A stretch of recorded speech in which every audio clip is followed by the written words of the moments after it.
हिंगोलीमध्ये संतोष बांगर यांच्याकडून मंदिरामध्ये अभिषेक करण्यात आलेला आहे। मतमोजणीपूर्वी आता अभिषेक आणि दर्शन घेण्यात येत आहे। हिंगोलीमध्ये शिवसेना आमदार संतोष बांगर, भाजप आमदार तानाजी मुटकुळे यांची प्रतिष्ठा पणाला लागलेली आहे। मात्र आपण पाहतोय मतमोजणीच्या सुरुवातीआधीच या ठिकाणी संतोष बांगर हे देवदर्शन करतायत, मंदिरात अभिषेक घालत आहेत।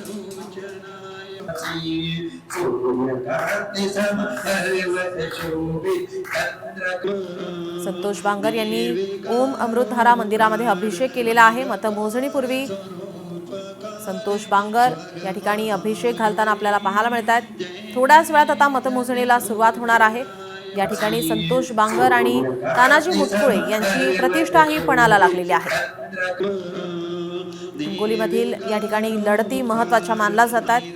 तर मतमोजणीपूर्वी या ठिकाणी संतोष बांगर यांनी मंदिरामध्ये जाऊन अभिषेक घातलेला आहे।